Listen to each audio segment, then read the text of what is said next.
soit intense avec tes jambes. Ça, tu es dans le rouge, tu es fatigué, tu es en fin de match, c'est quelque chose que ton cerveau il peut encore comprendre. Bouge tes jambes. Tu es complètement cramé, tu n'arrives plus à avancer et tu entends concentre-toi. C'est pas concret, c'est pas précis. Donc, moi je pense que là, il y a un vrai créneau pour aider pas mal d'entraîneurs, de parents et même de dirigeants pour avoir une valeur ajoutée et dire bon, ben peut-être que dans ces moments-là, il faut avoir une checklist, vous l'avez vu aussi avec François, avec des choses très précises. Ce qui nous intéresse, c'est d'orienter l'attention dans le présent en fait. Et on va essayer de voir comment on peut coupler le discours intérieur et l'attention.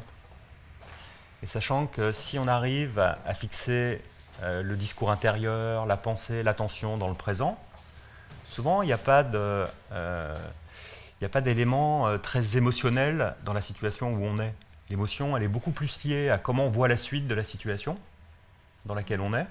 C'est-à-dire c'est autour de l'anticipation, ce qui va se passer. Et éventuellement, l'émotion, elle peut être liée énormément aussi à ce qui vient de se passer, quoi.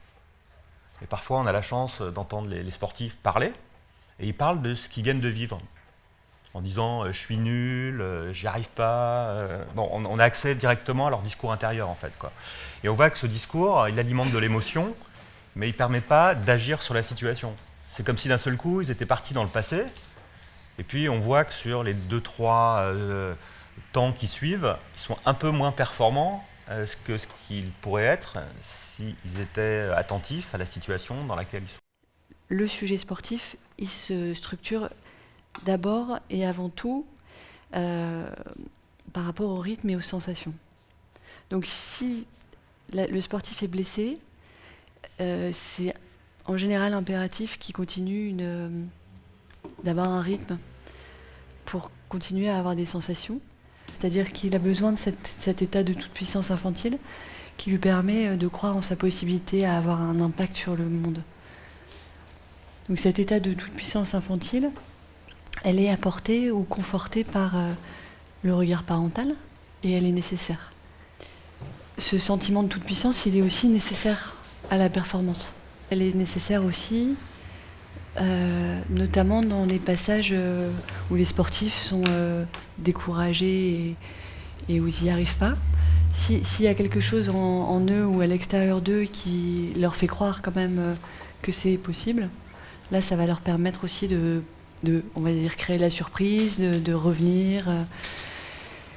Donc cet état de toute puissance, il est nécessaire à la performance. Pour être performant dans une compétition ou un match à grand enjeu, c'est ça les 2 étapes pour moi. Voilà. C'est savoir gérer ses pensées parasites, être au bon endroit. Et la deuxième étape, c'est pour ça que dans ton dessin, pour moi, il manque la porte d'entrée. C'est savoir que la porte d'entrée pour un match à grand enjeu, c'est de mettre en place ce qu'on contrôle. Qu'est-ce qu'on contrôle? La seule chose qu'on contrôle, c'est son niveau moyen de performance, qui se situe entre bien mal joué et bien joué. Sachant que quand on sait bien faire ça, ça monte. À un moment ou à un autre. Ça peut monter tout de suite, ça peut monter dès les premiers échanges, ça peut monter dès les premières foulées.